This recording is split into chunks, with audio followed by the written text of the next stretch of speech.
Welcome to Empowered Former LDS podcast or video or whatever we're doing. I just wanted to record this beautiful friend that I met a couple of weeks ago at a mastermind retreat in our little business pod that we are working on together. And when I heard of her story and her husband, I was just so inspired. And so I wanted to have her come on and interview her. Interview sounds like such a scary thing, but it's really, I want to show you to the world because your message is so powerful and it's just so organic and it's so inspiring. So I want to welcome Sharon Steed to this little recording that we're doing today. Thank you, Wendi, for having me. I'm honored to be here. So you're worried about being recorded, but I'm just as awkward. I've been doing this for a while. So no need to worry about it. We're just going to be relaxed and really authentic. One of the things to tell you about Sharon is she's married to Jared, and they have all that Utah vernacular, and that the words that come out of them are so much like my parents, because my mom was from Fillmore, Utah, and so she says things a certain way. And especially when I hear your husband talk, I hear all of that so strong. And I imagine a lot of it is because you were raised in the FLDS church, and you have these cool connections and stories. And so when I hear him talk, I'm like ready for something patriarchal and weird to come out, because I'm hypersensitive to all the programming, and it never happens. And it's like I'm waiting for it to tumble out. But everything that comes out of his mouth is so inspiring. And when I saw you two together and your relationship and your connection, I just thought it was such a success story and such a triumph. And so I just had to say that about Jared, because, we're not interviewing him, but we'll just kind of bring him in and spotlight him for a second. But what we're here for is your amazing story. And that is your experience being raised FLDS and your experience out. So if you could just go for it and tell me your story about, the little highlights about being raised in the FLDS community. Yeah, so I mean, it's a lot. I'm not exactly sure where to start, but the FLDS community became well, we've always been unique in that we've lived polygamy. My grandpa came here to Colorado City in the early 1900s because he wanted to live polygamy when the main LDS church had discontinued that. And so what was his name? His name was John Barlow. Okay. A lot of people know him as John Y. Barlow. He was the prophet at the time. And so my grandmother was his second or third wife, and she had 12 children. Yeah, and my dad was her oldest son. So the polygamy thing has kind of been what set the FLDS apart from, say, the LDS church or other organizations. Before you go on, was that the only thing that set you apart? Was the polygamy, or were there like some other things that you've noticed? I think in the beginning that was kind of the biggest thing. Later on, as different church leaders came in, it became very more cult-like. But back then it was we were pretty free to come and go, do what we operate businesses, all of that thing. It wasn't until Warren Jeffs, his father Roland Jeffs, and then Warren Jeffs, when they came into power, things got a lot more strict. Yeah. Okay. So it just mainly was the polygamy. So you have your dad who was a Barlow then. Mhm. And Yeah, then, and he had 8 wives. okay. So, he had a very large family. My dad had a very large family. I believe there's 63 of us Oh, between all of, you have 63 siblings. yeah. Oh my gosh. That's hard to fathom. If I remember right, I know there's somewhere up there. It's been a while since we since we Since you counted. counted them. Oh my gosh. So where did you fit in all that? Which one I was was your near mom? my mom was the 4th wife, and she came from a family where her dad had 13 wives. Wow. So she grew up in polygamy. She married into it. It's been the way of, literally the way of life for Yeah. our community. And there was a lot of good things about it. I can't complain about it so much because having so many siblings, I mean, I'm pretty lucky when it comes to the siblings. I always have somebody looking out for me. And growing up, there had a lot of people around, and our family events were, I mean, they were big. There was I a lot going imagine. on. Because then when you put cousins onto all that, Yeah. oh my goodness. Yeah, it's huge. And even still to this day, like, I'm meeting people that are like, that I'm related to you, right? Now that it's been a few years and stuff. And I just met someone yesterday. I show up to her house to get a foot zone, and she was like, I'm related to you. And I was like, okay, how's this? And she explains it, and Yeah, I'm your turns out sister. I'm her. Yeah, we're Are you related. serious? I'm her aunt. She's Oh, okay. one of my older brother's daughters from a wife that separated. Anyway, it's a whole story. But she was like, "Come on in, Auntie." That is just amazing. I can't even imagine that. It's like blowing my mind right now. But what a community, though. Yeah, I can see how you would feel so fortunate to just be surrounded by people who think the same and believe the same. And it creates a sense of security and safety and connection, I imagine. That's unprecedented in any other kind of community in the world. Yeah, and it's something like when I think about my family, I just feel so much gratitude. My dad was a good man. And, obviously polygamy had its challenges. There was plenty of challenges, but I felt like that my mom handled it really well. I didn't see a lot of jealousy and fighting. I'm sure that was there. But as a young kid, it was, you know, I lived a pretty carefree childhood. Of course, I was I was towards the end of my dad's, so I was, he was about 68 when I was born. Wow. Okay. Yeah. And So I'm what number were you of your mom's children? 14. You were the 14th. And are there any Mhm. younger than you? One. So she Okay, had so she had 15. 15. Okay. Yeah. Oh, 15 kids. I can't imagine having 15 siblings, let alone 63. I just can't imagine it. It's so fascinating. And my mom actually was one of the younger families of my dad. So he, there, I have siblings who have children that are much older than myself. Wow. Um, so, it's big, and it's kind of hard to keep up with everybody now that, now that the years have gone by, and, everybody's grown and have families. I feel a little more disconnected to all the people than I did when we were younger, and everybody was really close.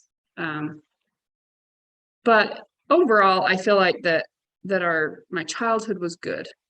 When my dad died when I was 12 years old, at the age of 72. or something in there. But it was things started to get really intense about that time. So, you know, Roland, after my grandfather John Y. Barlow died, there was two other leaders that came into power before Warren Jeffs came into power. And they started to implement things. I believe the first thing that they implemented that started to shift from just being a religion that just we had our different ways, but we were still quite free. They decided that the men couldn't have beards, and that caused a lot of ruckus. And this was in I believe the 1980s or somewhere around there. So was this just like a trending thing that was happening where they wanted the men to be clean shaven, or was this like a command from God? Like, how was it positioned? It was the prophet at the time, who was Leroy Johnson. There was a separation of the church back in those days over that part of this Doctrine and Covenants where they say there should be only one man at a time. So in the leadership? FLDS, yes. Oh, okay. The FLDS wanted to take that piece, and they wanted to apply it and have only one man be in power. So you don't have the 12 apostles. Yes, they wanted to get rid of that, and they wanted to have the one man. And you can see how, looking back on it now, I'm like, oh my gosh. Yeah, there's no checks and balances in that one. Whatever I say goes, right? Yeah, that's when we get more ultra culty, right? Yeah. And they started to implement this. And of course they used, this is what, God said in the scripture and stuff like that. And then there was a division over that. And a lot of people left the church at that point, and they created another church. Some people left and created another church where they still run on that doctrine. My dad chose to stay with Roy Johnson, who was the one who implemented this one-man rule doctrine. And that's when things started to shift. There was this, okay, now, this one man says that the men should not have beards anymore. So if they started turning people away at church. If you have a beard, you're not welcome into church. And, that was that was before I was born. But thinking back on it now, I'm like, I think that was where things started to shift. And then when Roland Jeffs came into power, there was more of that already in place. And then his son, Warren, just took it and ran with it. Roland Jeffs ended up having a stroke later in his life. And Warren, his son, kind of just, I think he saw an opportunity as a young boy, and he took advantage of it. And, he started recording, he started teaching the schools, and he would record himself for the trainings, for the, whether it was history or whatever, he would record it. And then that was what he later implemented as the only teaching source later, when he became the prophet. So he wasn't like scheduled to be the prophet, or he wasn't like in alignment for prophethood. In fact, can you go back to Leroy Johnson? How did Roland Jeffs take his place? How did all that happen? If you don't have the 12 apostles thing. Well, they still kind of had the apostleship at that time, but it was like, here's the leader, and everybody, even the apostles, everybody does what he says. Okay. And Roland Jeffs, and I'm actually not sure a lot of this stuff. I was young enough that I wasn't there to witness a lot of that. I did witness the transition to Warren Jeffs, though. So you felt that Yeah. one, huh? Yeah. I There's felt like that one. I was, dun dun dun. There is gloom amongst the community. Someone has entered the room. I was young. I believe it was 1999 or 2000, somewhere around there, that that transition happened. And I remember, Warren Jeffs had been pumping himself up to the community for years by this time, because his dad had had that stroke. And so he would come into the meetings and say, I'm here to speak for my father. I'm here to take my father's place, and it was all about his father, which people fell for, because his father was the prophet, right? And what the prophet says go, and the prophet was sick, and so by the time Roland Jeffs died, Warren was already in the spotlight. He was kind of the natural transition for that. Yes. And and he came in and says, God has come down and he's bestowed this on me, and I spoke with God, and all of that stuff. And the people, I mean, looking back on it now, I think that some of the older generation had questions in their mind, but nobody really knew. I mean, it was already so much in place that it really just kind of shifted, and There wasn't any contest about it. not really. Not really. And almost immediately Warren Jeffs says, okay, we're gonna no more public school. It's all gonna be private school, and I'm gonna send the curriculum in. And I remember my dad having a little bit of a problem with that, because he was the type that would send his children to college. He would go and research other types of curriculum and stuff. And my dad started a little private school, and he brought in some outside curriculum, and it really upset Warren. He was like, no. I said, history will be taught by me. The only history that we need is priesthood history and his version of history. And so, I was in second grade when we were pulled out of public school. So what's that? 8-year-old ish? Yeah. Yeah. Wow. And so that was history, and it was all shifted to private schools, and we had our little Sunday school class in the mornings, and all the curriculum was centered around religion. But things started to get very, a lot more cultish after that. And now, we're working on all these young minds. And so, I see people now that are just struggling to break out of this. And I can see why, because we were started at such a young age, that the generation now that we're all 30-year-olds now. This is all we've known. And they would often use the term of, being raised as calves in a stall for the redemption of Zion, and there was always a big promise of what glory was going to come to the people who were faithful and all this stuff. And then there was always a fear factor. But if you don't, if you don't stay on track, and you don't do all of these things that we're telling you to do, the judgments are going to happen, the earth is going to be destroyed, and only the chosen people will be saved. And of course, we're the chosen ones, right? Well, yes, whatever your cult is, you are the ones. Right, exactly. You're exactly the chosen ones. Yeah.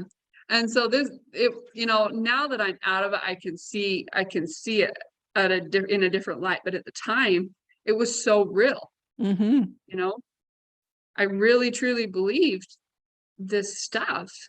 And my parents, they taught it to me as well. I think that they were kind of drug into it. They were also a lot the same as me, raised in the polygamy. They were raised in that culture. It wasn't as intense for sure, but it was such a slow process. I sometimes think of the analogy where they say, they'll put the animals in the pen or in the space, and then they'll put up one fence at a time. Mm-hmm. And so they don't realize that they're being fenced in until it's too late. Yeah. So here's my big question, and you've already shared this story with me, and I think it's so inspiring. And what was that moment where something inside of you said, there's got to be something different than this? Something doesn't feel right. Just like that instinctual starting to inquire that maybe something's amiss here. Tell me about that. Yeah. So after Warren Jeffs came into power, things got really strict, and he started to send people away. If you didn't agree with him, if he felt threatened by you, he would kick you out. And he always had some good reason why he was kicking people out. They had done some terrible thing. Now, when I was about 12 years old, then he decided to send my dad away.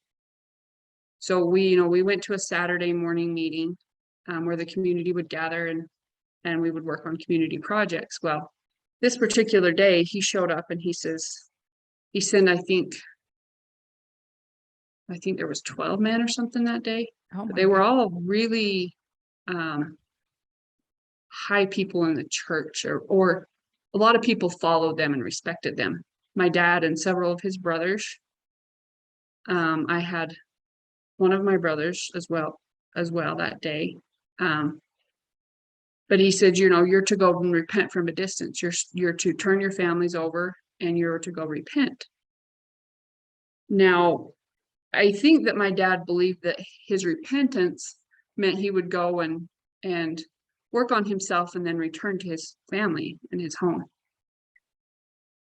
But within a few months, Warren Jeffs took my mom's and remarried them to other men. And keep in mind that the placement marriage was the way of life for years. It was part of the whole polygamy thing.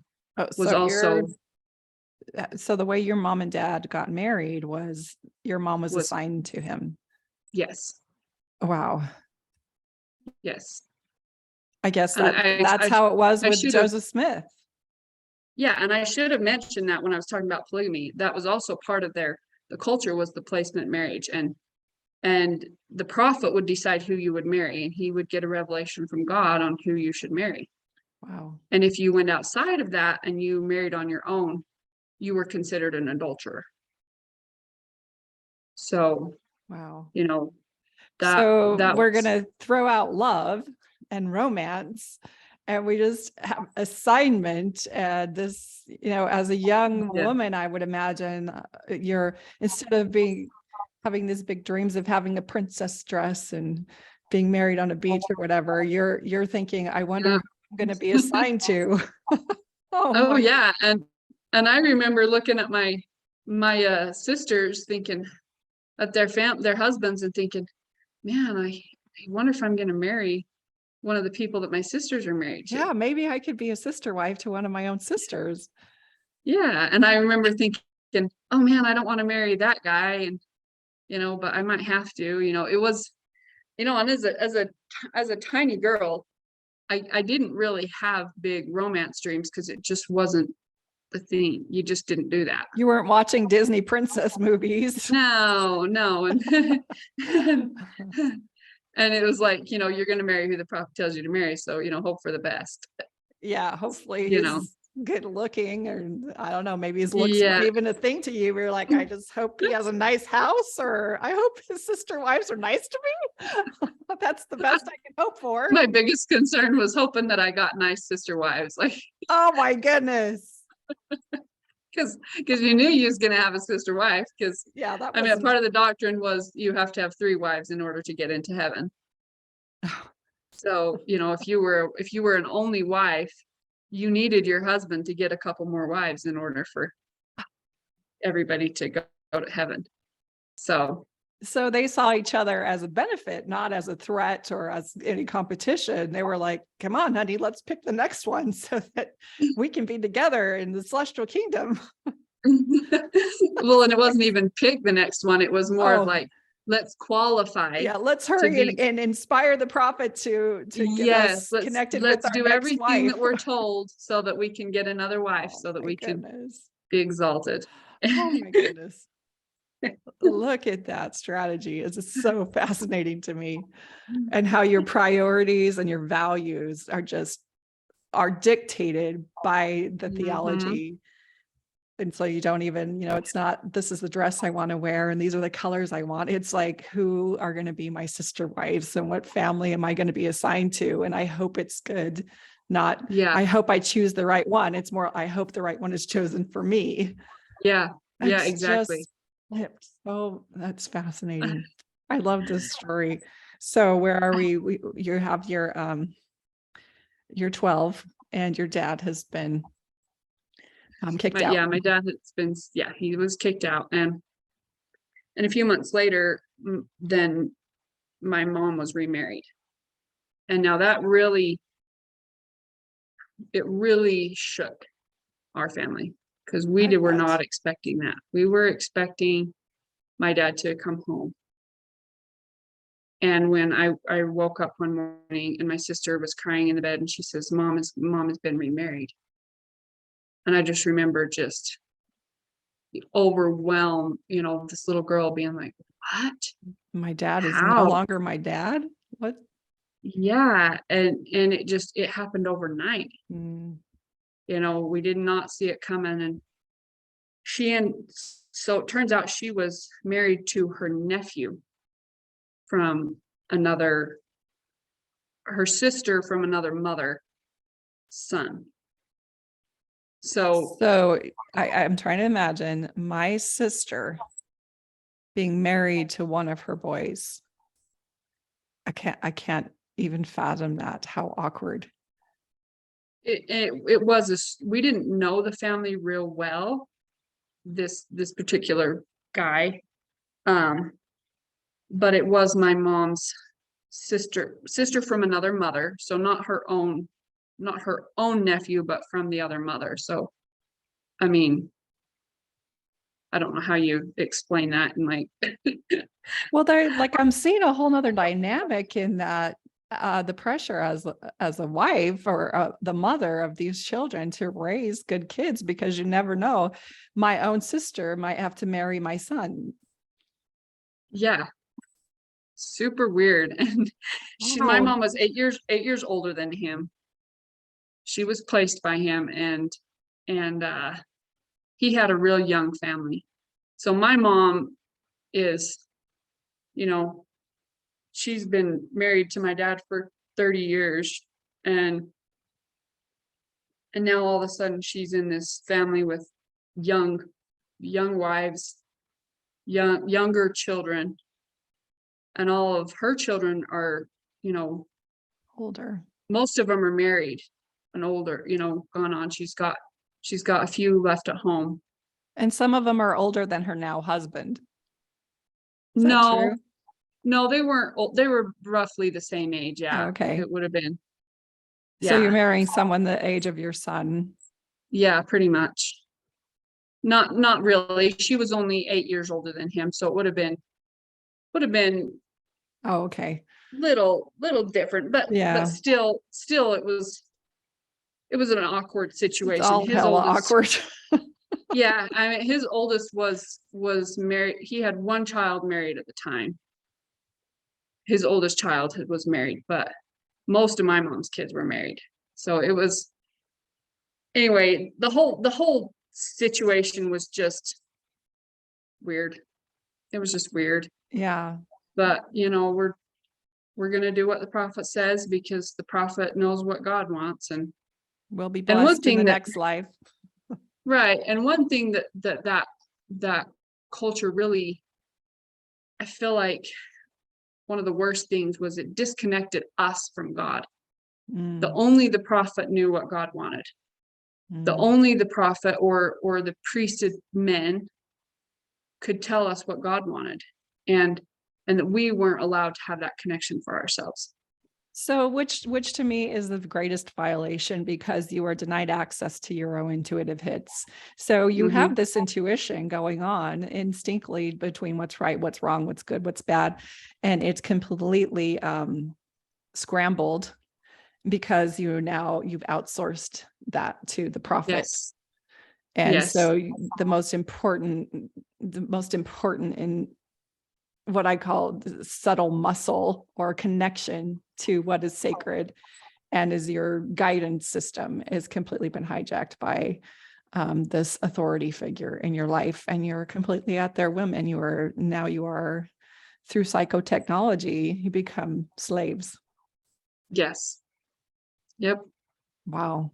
And I know that my mom wasn't happy with the arrangement. I know from the minute it happened, she was not happy with it. But I imagine her not being happy probably made her feel guilty, because if this is God's will, but I don't like it, something must be wrong with me. Right. Wow. Exactly. And I watched my mom go from just the person that she was and the person that I knew changed after that. And I believe she went through a severe depression. I was a teenager, and I don't think I understood the depth of all of that. But and of course she wouldn't want to complain. No, she never did. Well, she never did. Yeah. I'm sure she wanted to, but she didn't for one of my her salvation. And yeah. Is what is with in that community when you do start having doubts, who do you talk to? Like, you can't go to another sister wife, you can't talk to your children, you can't talk to your spouse. You have to keep these deep-seated emotional questions and quandaries inside of you and have no place to communicate about it. Absolutely. Yeah, you're right on. That was exactly what a lot of these women experience. Mostly women, I feel like, because they had the least amount of say in anything that happened. Yeah. And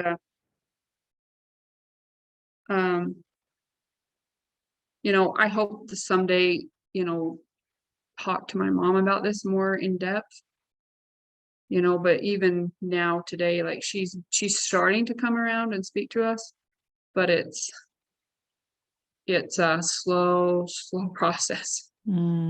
She has got a lot of stuff deconstructing, and that'd be devastating to have all of that collapse all at once.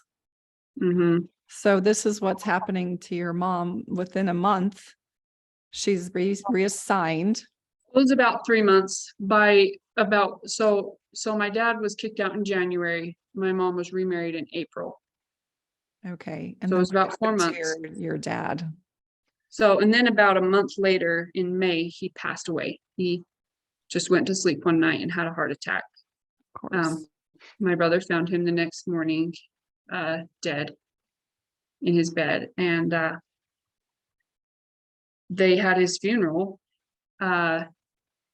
But now I was a part of this new family, right? And my new father and my, we'd been moved. We'd had to pack up our stuff and move to a new home. And we went to, his when my dad's died and the funeral arrangements came up, we were not included in those funeral arrangements because we were now part of a new family. He was not my dad anymore. When they kept saying, he'd done something terrible.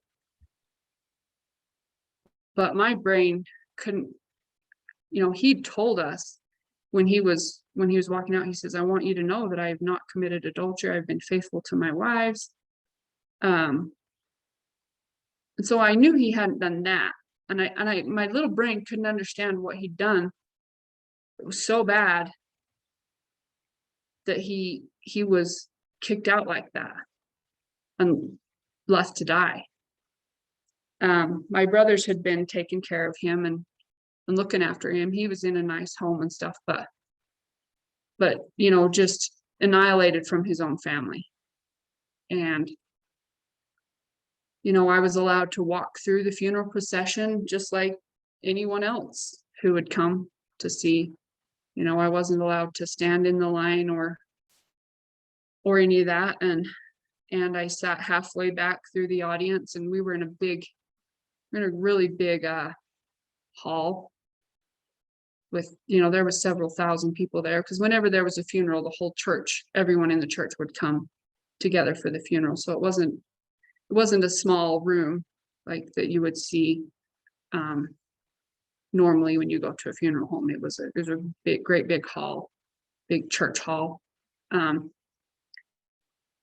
I just sat way back there where I couldn't see, you know, I didn't get to be there as they closed the casket or any of that. And I just remember sitting there just weeping, feeling so alone. Like, this was my dad. And it's just been, you know, I hadn't seen him in a month since my mom had been remarried. My brother had actually taken us down to see him a couple of times after he was sent away. I don't think he had permission to do that, but I think he did it anyway, because I think my older brother was doubting some of the stuff that was going on. So he took us younger kids down to see our dad a couple of times during that time. And so it'd been a month and a half or so since I'd seen him, but now he's dead. And I look over, I'm sitting halfway through the audience, and I look over at my new dad, and just this blank, just cold look in his face, like he didn't give a shit about what I was feeling. You know, he was just, and I just remember thinking, the hell, this is not right.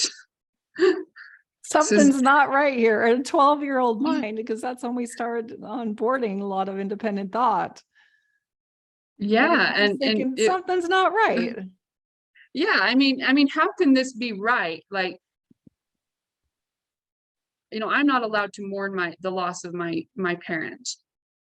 And I knew him. I knew he was a good man. I'm sure he had his challenges. I mean, how do you get through 72 years of life without having some challenges? And 64 and 63 children. kids and 8 wives. I mean, yeah. But one thing that I think about my siblings, and if you ask any of my siblings, do you love your dad? Do you have a good relationship with your dad? Every single one of them will tell you yes. They all loved him. So regardless of whatever challenges came along, like, his family loved him. And, you know, I hope that my kids can say that about me someday. I hope that whatever life throws at me, I hope that when it's all said and done, they'll love and respect me. And yeah, I can't imagine that they wouldn't, because you had that love, was you mapped onto your dad's love, and that was organic and it was real. So I have so many questions. In a religion, was there focus on Jesus Christ and his life and his love and his compassion and his kindness, or was it more profit focused? Or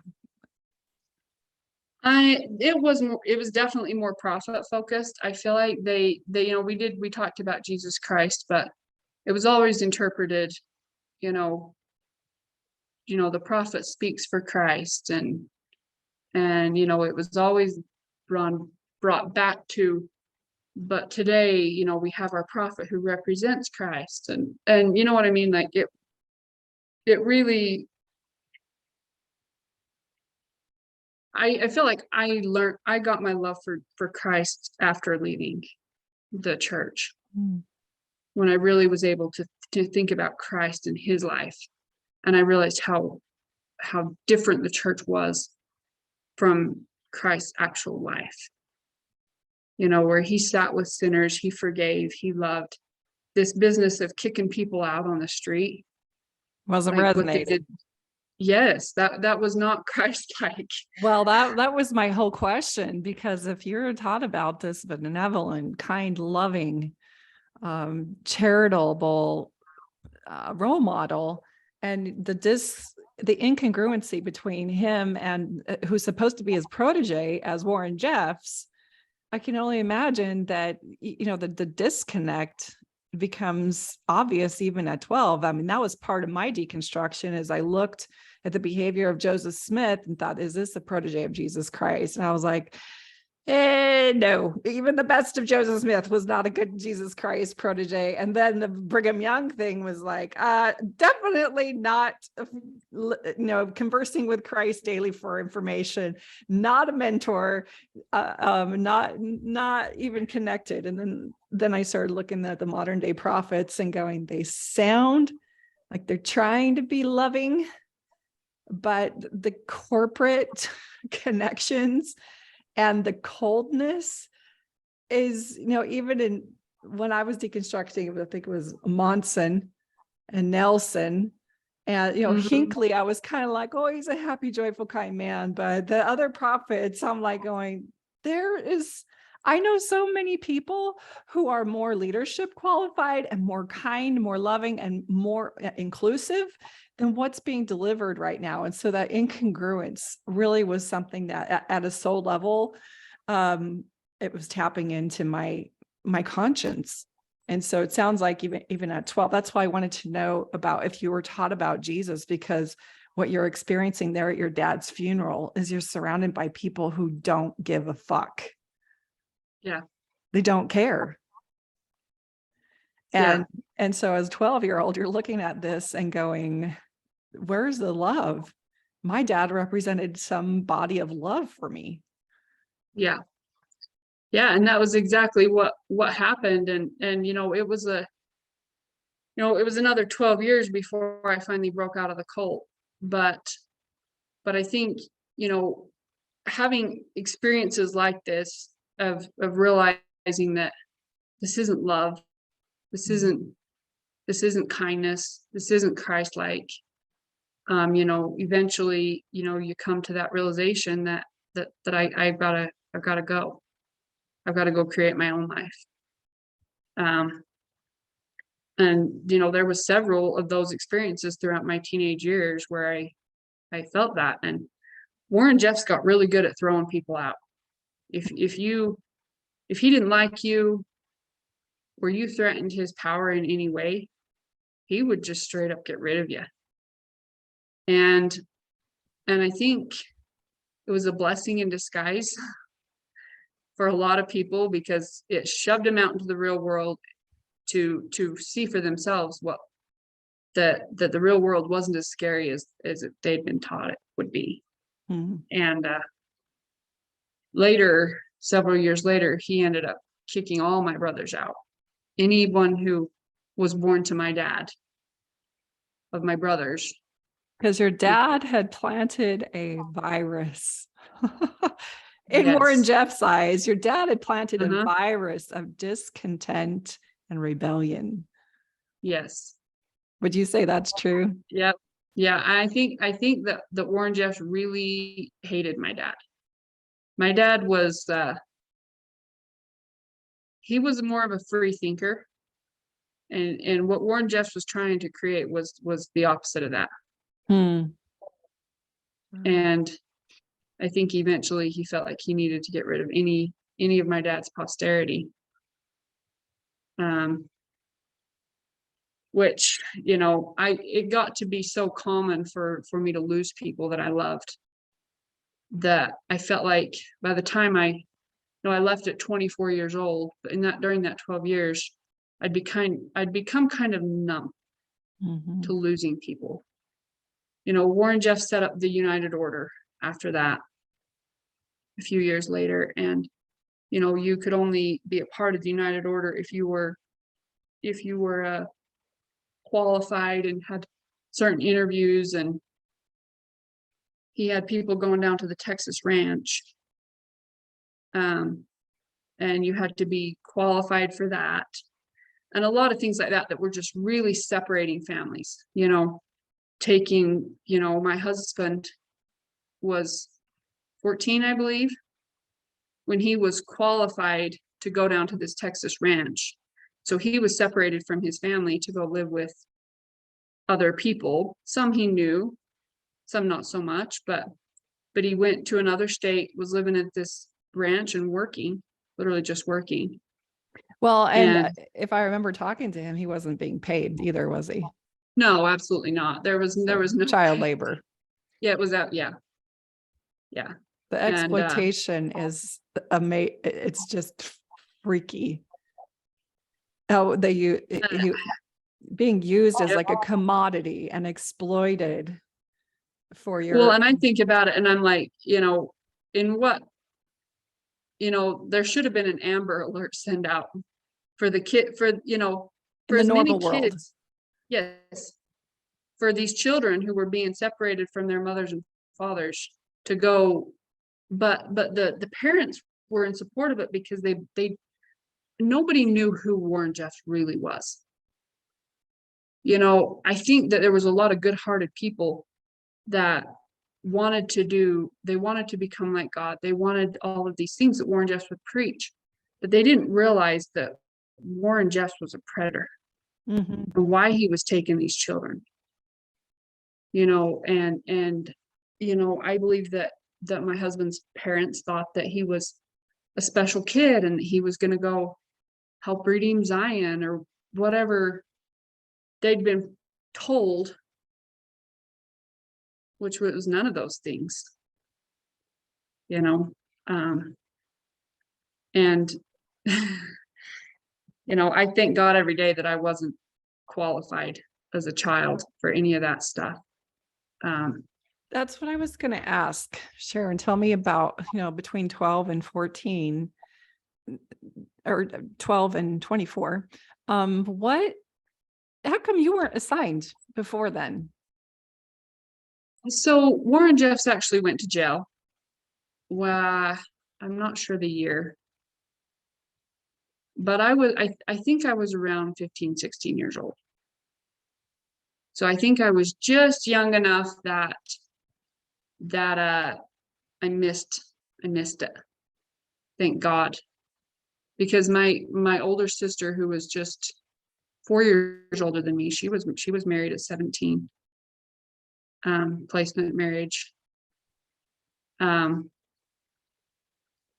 I think I was just young enough that I didn't get it. And then he went to prison. So this whole Texas thing happened. And the state of Texas raided that ranch. They found 12-year-olds who'd given birth. They, you know, it's a whole nother thing. Just outrageous human trafficking had been going on. And they were finally able to catch Warren, and he was on the run for several years. But they finally caught him and put him away. And with the placement marriage factor that had been in place for all of these years, you couldn't be married by anyone besides the prophet. So that put all the marriages on hold. Which is how you went under the radar. Yeah. I thank God every day that he finally stepped in and put Warren Jeffs where he needed to be. Because it was one of the most insane human trafficking rings. That's what it was. Well, and this is what just bothers me so much. God, I hate when I'm so emotional lately. Even at our retreat, I'm just crying in tears. I don't know what my thing is. Oh, my heart is just cracked open when I think about you being in this marriage age range and just thinking any minute now I'm going to be assigned and my life will not be my own anymore. like, what is happening and what am I going to do? And how do I get out of here? And just things that normal 24-year-olds and 20-year-olds and 18 they don't have to think about these things. And to know, and maybe you didn't know, just how violent things were as far as the human trafficking and these 12-year-old pregnancies and the exploitation of the boys, because you're being told a whole different narrative, but you have no clue what is going on in the underground of your community. And for so long that happened to me in the LDS church. I was raised in Show Low, Arizona, and I've since then had many of my friends and come to me about sex trafficking that was going on, as my dad was the bishop in our very ward.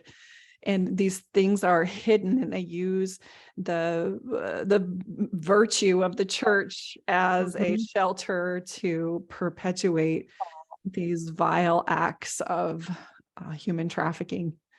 Yes. And so I'm just like, my heart is broken. And so tell me about your courageous escape. How did you get out of this? Unless there's anything else that you wanted to express before that moment.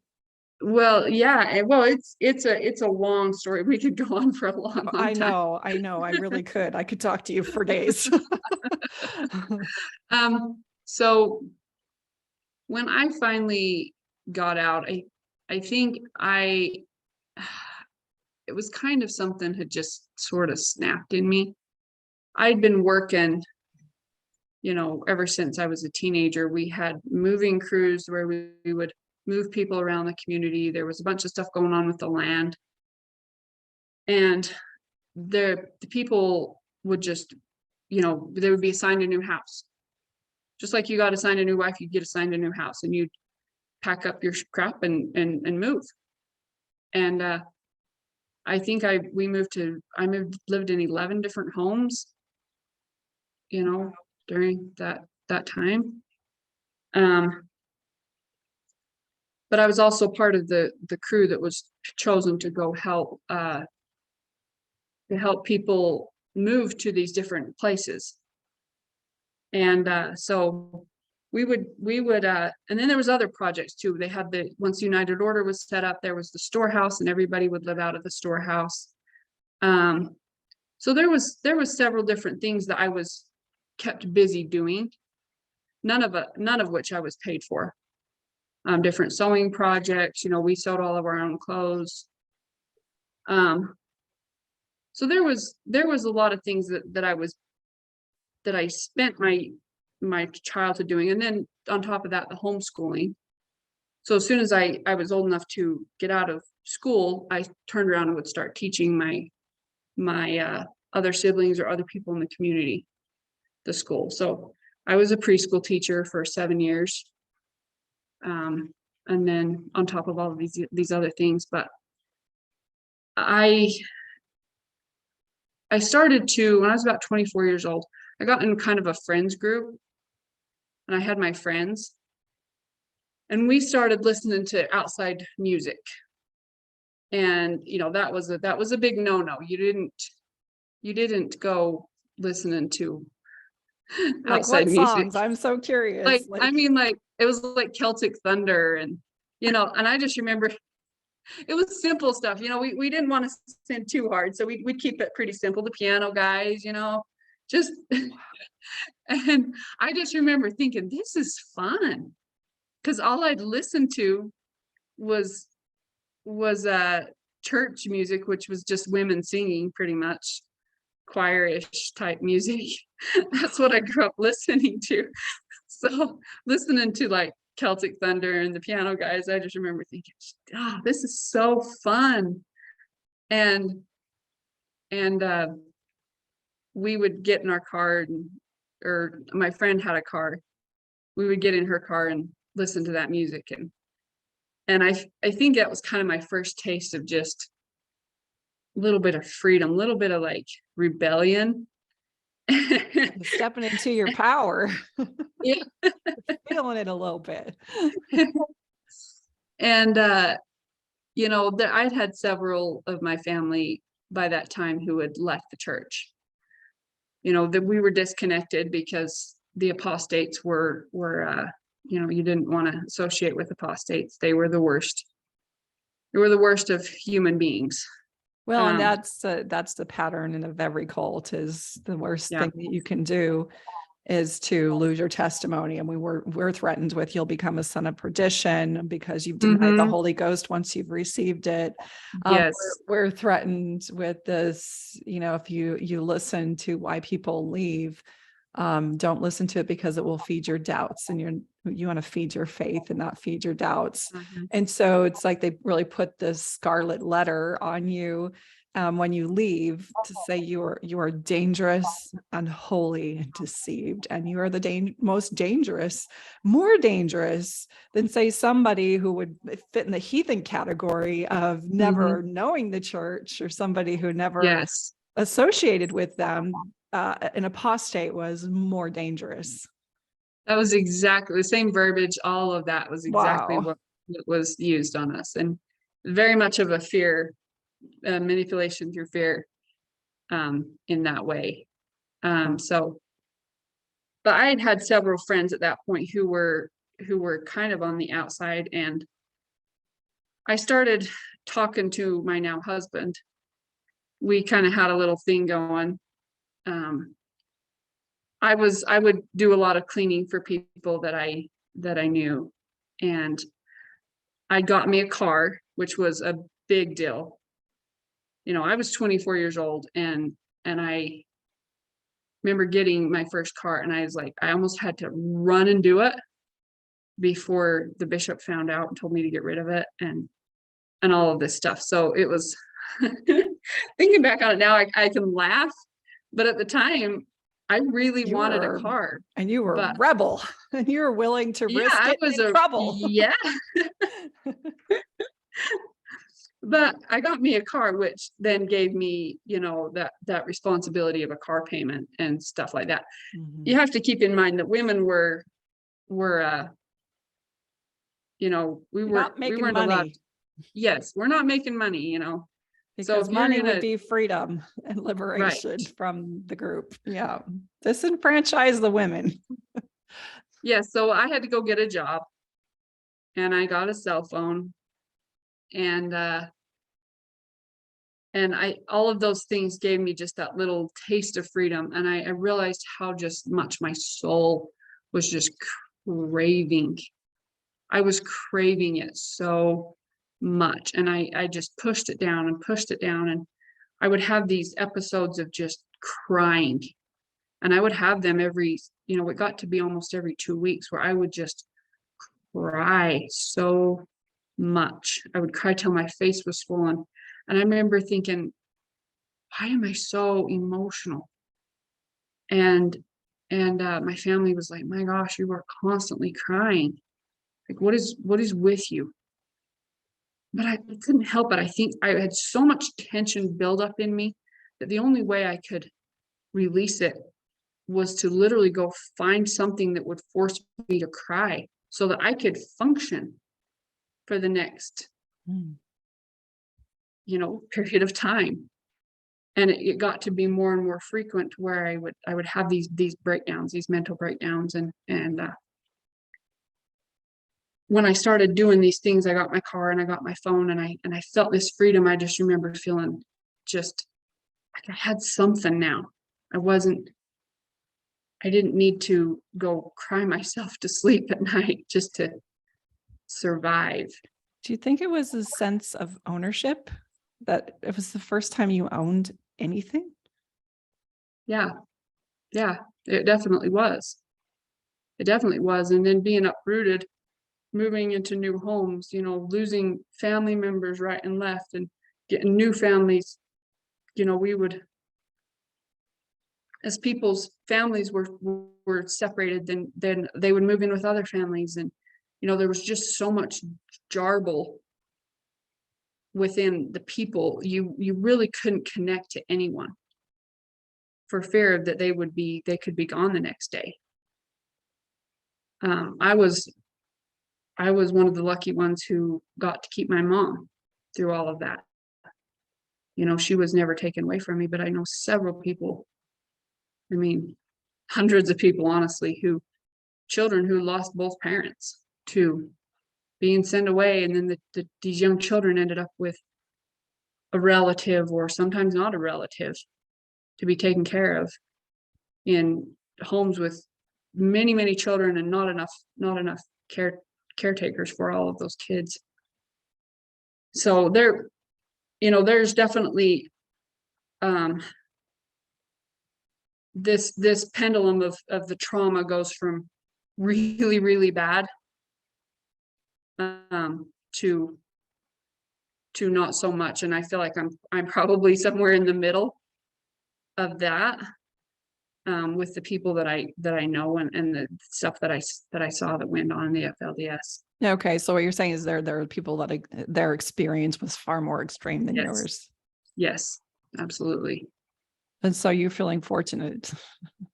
I'm feeling fortunate that I mean, like, through it all, I had my mom, Yeah. you know, and that alone was a huge blessing. So is it not part of the theology that families are forever, and that we're sealing and uniting families in the next life? Is that not a theme? You know, what's funny is it is, but yet this whole we do what the prophet says first and foremost. You know, that became, Warren Jeffs got drunk on his power. I'm sure. So he got to where didn't matter what the scripture said or what any of the stuff that we were studying. At the end of the day, you just do what the prophet says. Mm-hmm. And so people would wash out their own intuition, wash out even the religion and the scripture and whatever it was that we believed in. We would bury that because do what Warren Jeffs.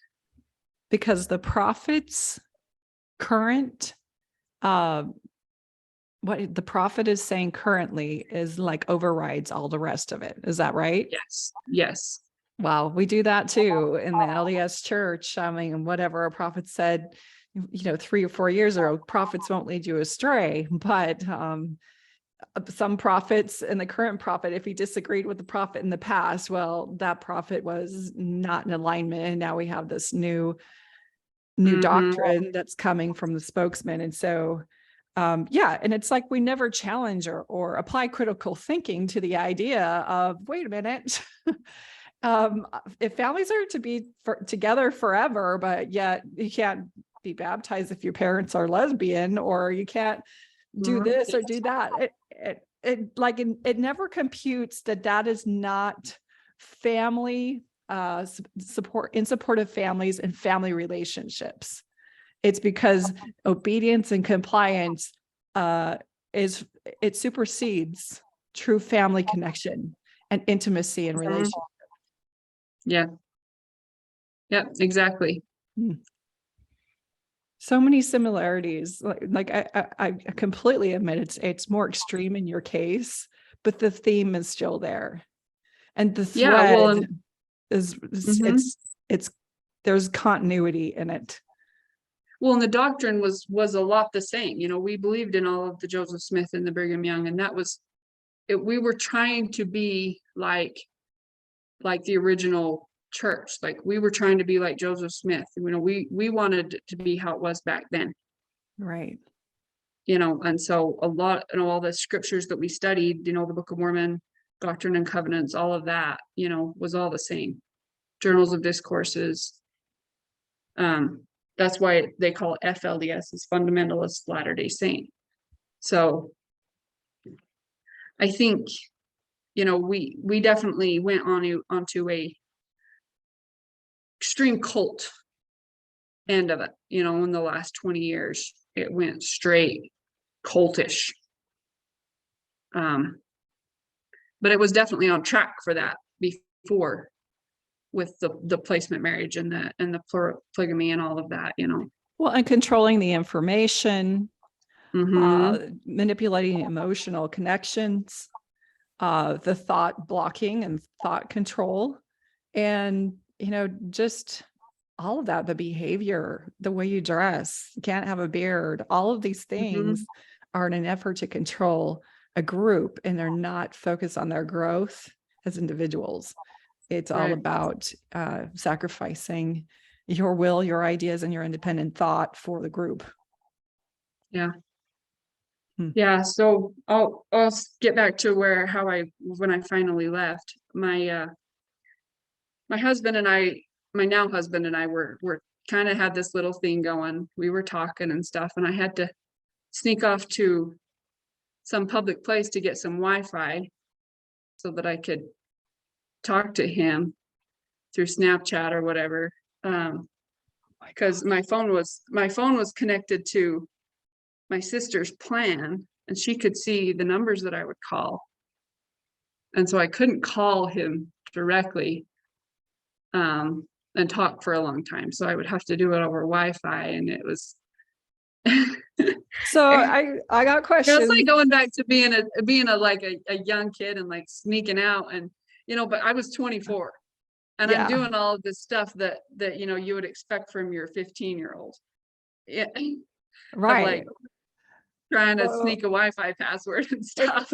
Here's my question. If you're not inclined to have romantic feelings, was that interesting for you? Like, I'm having feelings for this guy and I kind of like him, but I can't have those feelings because I'm going to be eventually assigned. Yes. How did you like reconcile all that? There was a lot of back and forth in my head. I cried a lot through all of that, just the guilt that kept coming up. And I actually told him at one point, like, I'm done. I'm cutting it off. I can't fight this battle. I gotta go home, and I gotta be faithful. Yeah, I gotta repent. I think I repented for about a week, and I was like, this is so stupid. Yeah, because that stirring of love is so strong. And you're like, how could you just shut that off? You cannot.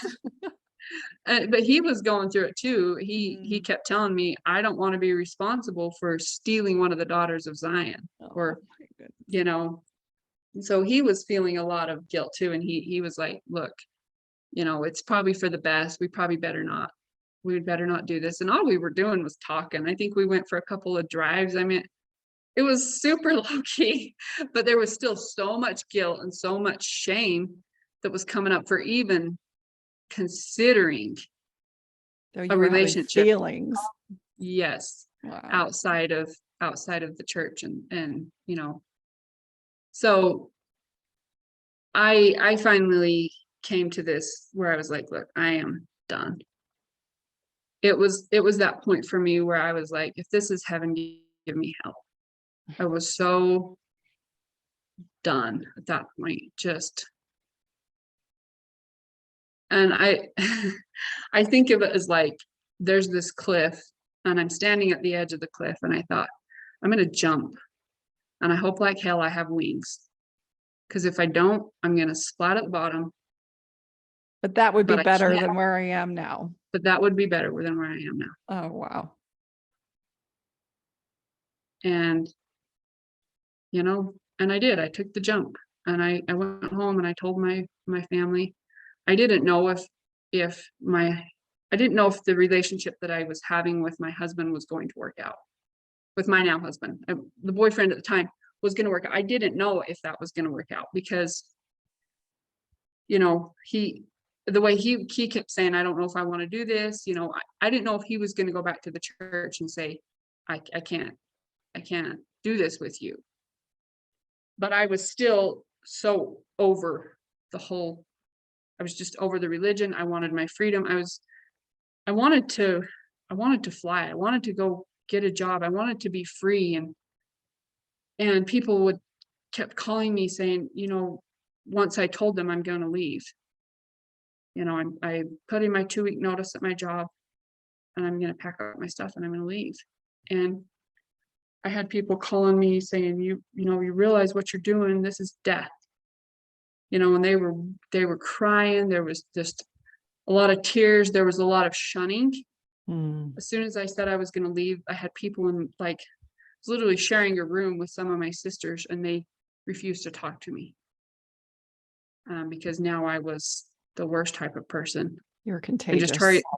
I'm contagious. We wish you'd just hurry up and get out of the house because you're like you're a plague walking around. My mom was just heartbroken. She was so sweet to me, but I knew that because of her conditioning, you know, she believed that I was, you know, that this was death for me. And so Do you ever wonder if there was part of her that was thinking, if you're going to leave, fly, yeah, go make your life. I'm scared and I don't know what's out there, but if you can make something better for yourself, what I've been through is hell. And so you go do it, even though I don't know what exists. I'm scared for you. that was exactly what I think she was going through, because she never, when I told her, she just sat there just sad. Mm-hmm. But she never pushed me away or discouraged me. I think you hit it right on. Mm-hmm. She wanted the best for me, but she didn't know how to give it to me. She wanted me to be happy, but there was nothing there. Warren Jeffs was in prison. He'd been in prison for 10 or 12 years at this point. I was a grown woman. I don't think that if she would have had something to give me, I'm sure she would have loved to give it to me, but she didn't even know what to do. Her sons had all been kicked out. She had a couple of daughters at home, but She didn't she know wasn't how to be happy. anything but obedient. Yeah. Oh, bless her. So I tell the story of the dragonfly and the one rule of the dragon nymphs that are born in the water is don't go above the surface of the water. For if you do, you will surely die. Everyone who is crossed over is dead. They never come back. And so I just see you at this place of crossing over. And what did it feel like when you finally said, I'm doing it? You know, I don't know if everybody can relate to my experience, because I know a lot of people take this slower than I did. There was something that snapped in me one day, and I was like, I'm done. And I'm over it, and I'm packing my shit. And I remember sitting there feeling like I should feel terrible right now. Like I'm supposed to feel like a really bad person. I'm supposed to not be talking to God.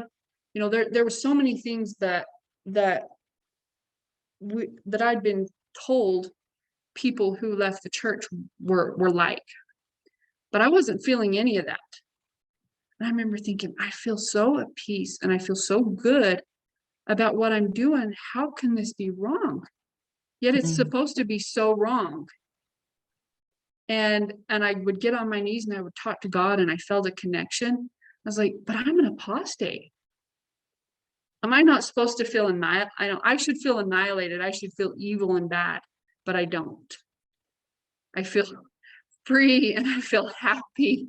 I feel guided and protected, and I feel liberated. And I never felt so confident in a decision that I'd made in my entire life.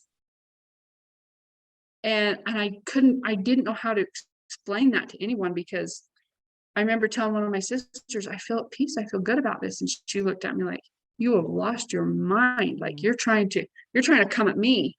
You're trying to break my testimony now. See, you're contagious. Yeah. Yes. And I did. I packed up my stuff and I moved up to Cheyenne with a friend, and I got a job at a bar. I didn't know how to. Oh, you went all never in. drinking in my life. You're like, I'm going. If I'm leaving, I'm going big time. The girls at the bar called me Utah because I came in dressing like I should be at an office, and she's like, oh honey, we gotta help you out with your clothes here. Oh. You ain't gonna make any money looking like that. We can have a whole podcast just on your bar experience. But I do have a question now. Did you guys wear garments? Yes. Yep, we did. So And taking those off was really hard. I felt naked. right? The first time I put on a pair of pants, from wearing the long dresses and the garments and, yada, yada. There was a lot of layers, but I just remember feeling like, oh my gosh, like I was scared to go outside of the house. And my friend was adorable. She was like, I'm going to take you to the mall. And she took me to the mall and walked me into Claire's. And she's like, sit right here. Happy birthday. We're going to pierce your ears. Pierce your ears, which is like forbidden, right? And I mean, at like, least we got one ear piercing. We got to have one all on each ear, but not two. So I got my ears pierced, and then, I applied at a few different jobs, and the bar is the one that took me, and I was desperate for a job. So I went in and started working, and I look back on it now, and I think it was one of the best things. Like it, it was like sink or swim, baby. Yeah, baptism by fire. Yeah. Go big or go home. And I met a lot of nice people, and really quickly my fear of the unknown, the world, and all of the evil in it. And even at the bar, I was naive. I was so unbelievably naive. Like there was people there looking out for me and protecting me, and I could have easily got swooped into some other bad stuff, but just my coworkers, my boss, just good-hearted people. And I gained a faith in humanity that, while learning to walk on my own, I didn't know how to walk when I first left. It was a whole new experience of learning how to navigate the world. I had 0 street smarts. But seeing the people, random strangers come into my life and help me. They helped me learn how to dress. They helped me learn how to communicate. They helped me to, learn about the dangers and also the freedom. I got to experience a lot of that in just a few months. And then I got back with my boyfriend, who's now my husband. And I moved to Salt Lake with him. And then we lived there for about a month, and then we went pipelining back east. So we got in a motorhome or an RV and went back east. And then, at that point we got to experience the world together, but the two of us just went and met new people, and I worked with him on some of the jobs, and my life has been so beautiful, so incredibly beautiful since I left the cult. I wish I could go back and grab my mom and my little stepsisters and just all the women that I know that are still there, and just be like, it's going to be okay. You're going to be all right. You're going to stumble, you're going to fall, you're going to have to learn a lot of things, but you're going to be okay. And that's why when I tell that story of the dragonfly and the dragon nymph goes out onto the reed into the sun and begins his last final transition, and notices I have wings and a thorax, and I'm not just an aquatic bug. I am a land creature. I am an aerial creature. I'm all of it. Mm-hmm. And looking down in the water and going, guys, we're dragonflies. We are. It's not scary out here. There's air, and we can fly. We got these wings, and you're just so excited. And if you were to reach down in there and pull one of those dragon nymphs out of the water, if it's not ready, then it will not make it. Its lungs aren't ready. It's got to shed a couple more times. It hasn't got the same nutrition. And for us, it's like we haven't asked the same questions. If you were just to pluck someone out of such a rigid cult environment, that it would be so much of a more difficult deconstruction, that really there is something in the mind, and it's usually inquiry, doubt, questions that prepares you to say, I am ready to risk it all, and to go out in the sun and risk being eaten by, some bird or whatever. And just say, I know there's something more for me, and I have to follow that thing at the risk of losing my family, my home, my religion, my God, everything that I've been taught would bring me stability in my life. And I've got to lean into me and trust me. And that's what I love about your story, is you had that moment. And so when you do look back into the culture and you see your loved ones still there, I bet that's that feeling. It's like, I can't pull you out right now, but can I just plant a little seed, which they would consider contamination, a little seed that you're going to be okay. And when you do make that choice, I'm blazing trails out here, so it'll be easier for you. Absolutely. Than it was for me. Yeah. That is exactly it. And I think about my family who left.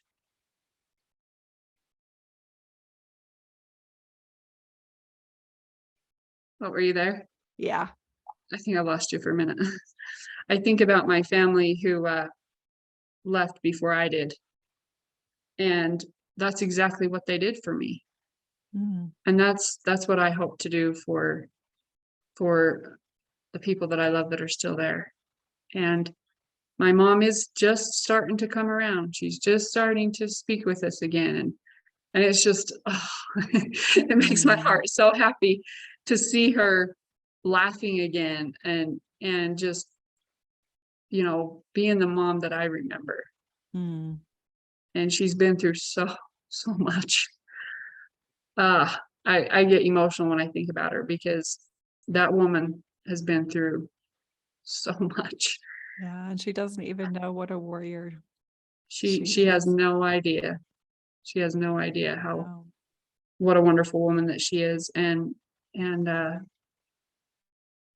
love my siblings. I feel like she did a good job of for what she had and what she knew. My God, she's just amazing. She's amazing. I can see the admiration that you have for her. Tell me, so you guys have returned back. You've done the whole hero's journey and you're back in the community. Is that right?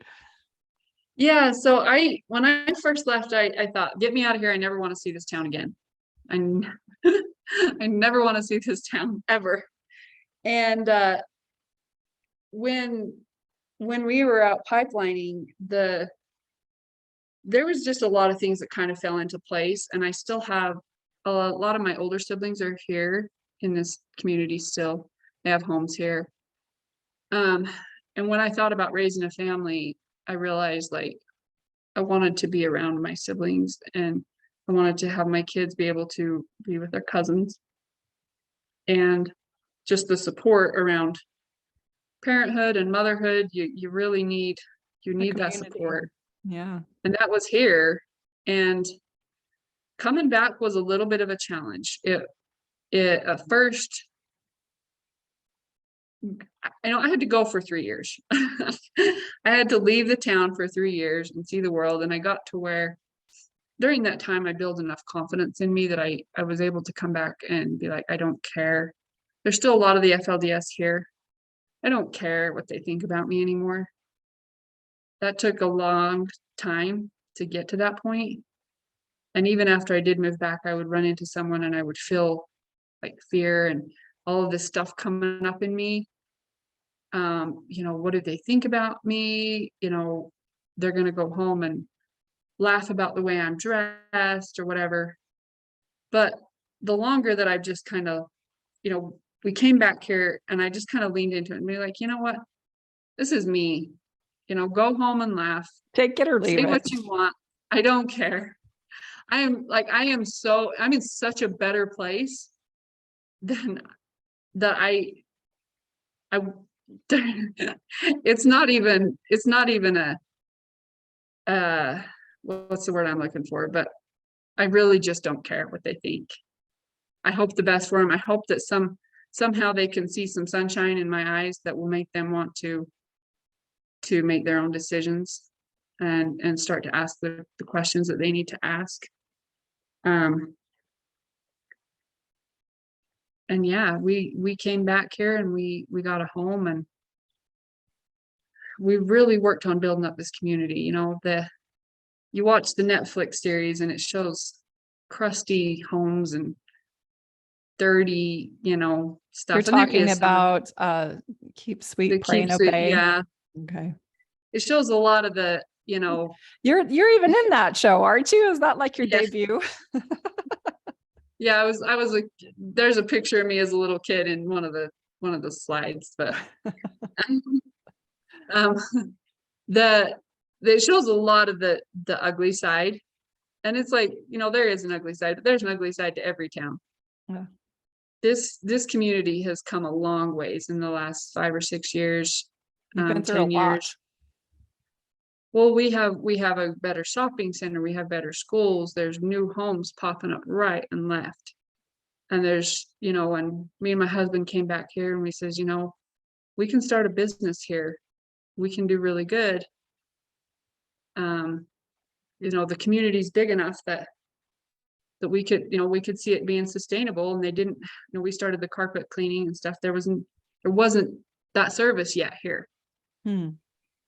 And so we took advantage of that, and we've done fairly well since we started. So, you know, and I'm seeing a lot of people who were in the same boat I did. They left and said, never again, I'm never going back there. Come back and see it in a different light and being like, you know what? There's something here we can build on. We can make it wonderful. And the community, because of our culture, there, you know, we're quite tight knit. Everybody kind of knows everybody. Well, you're all related. You're related to them. Right. So when, you know, even now that we're all just free and living our lives, you know, you'll still have someone from, say, California move in town, and we're like, really sound like, now who are you? You can And they're like, prove yourself. Yeah. Welcome. We're taking new applications, but you know, we're still gonna have to get to know you. Oh, I love that, because leaving the LDS church, and many of my clients and people in my Empowered Former LDS group, they would have to say the most difficult thing to replace after leaving the religion is the community. And I think the ex-LDS community is one of the finest in supporting each other and being able to recreate structures and parties and podcasts and gatherings. And I think that comes from the sense of community we have with being in the cult. But it sounds like you returning to location and the whole proximity. So a lot of what we do is, you know, online, but when you turn with proximity, what a different element that brings, and that we're going to be a community, and the church can't take that away. Yeah. Because that's what the people provided. You told us that without the church, we would be nothing. And we're letting you know that we as a community are stronger than your doctrines and your philosophies and your need for control. Absolutely. And it's so beautiful to watch, to see the new homes going up, to see people, you know, finding the love of their life and settling down and getting married to whoever they want.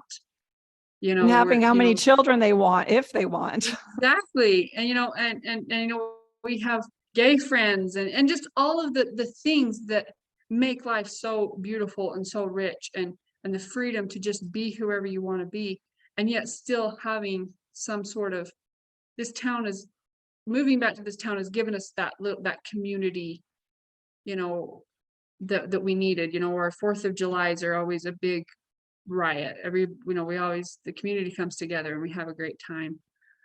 A lot of the old church buildings are being turned into, you know, event centers or charities, or, you know, there's a lot of great big homes in this town that were designed for massive families.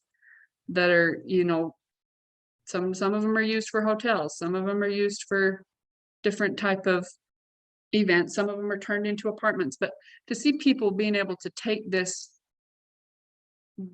town that was just a few years ago was trash. Nobody knew what to do with it. You know, the businesses had been shut down. There was these huge homes nobody wanted to look at because of all the trauma.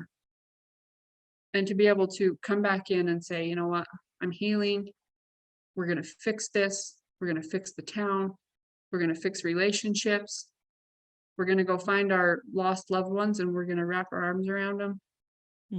And it's just so much healing and so much goodness is happening. I am really excited for our future, and I'm just so grateful for where we've come. And I just hope that the people that are still in the FLDS can find their way out of it. They will when they see your triumph and they see your story and you speak of your experience and they see you raising this cute family. I see this picture of you and Jared behind you and your little, that's your son, right? Yeah. And you have a little one in the oven that's just about ready to pop right out. You are 2 weeks away from delivery of number 2. And what a gorgeous, gorgeous legacy you have to leave those 2. That you broke free and that they aren't going to be raised under the restrictions and the layers of indoctrination. And that day when you took off your garments and put on your pants, you probably didn't realize that I'm doing this for my kids because I'll be damned if I'm going to have them raised in this way. And how could they not see that valiant legacy that you're leaving behind? I think it's inspiring. Absolutely inspires me. Well, thank you so much, Wendi. And I am just feel honored that I get to not get to know you and get to do this interview with you. I've only met you a couple of weeks ago, and you've already brought so much into my life, and you probably don't even realize in the ways that you're coaching me. You know, with everything that you post online and just being the understanding and just beautiful soul that you are. Thank you so much for that. Oh. And I'm just so grateful for you. Well, the feeling is absolutely mutual, and the respect I have for you and your journey is just like I can't measure it. And I'm so proud of you, and I'm excited to be connected, and I can't wait to see your new little one and to be just a little part of your life at this time in our life, and hopefully for forever. Well, thank you so much. We will connect with you soon. In fact, I'm supposed to report to you every day. So we will keep that connection, but thank you for doing this interview with me. I know it's the first time that you've actually had your story be recorded. And so thank you for being brave yet again, for sharing it. I'm sure it will inspire so many lives. I hope so. Thank you. All right. Bye-bye. Bye.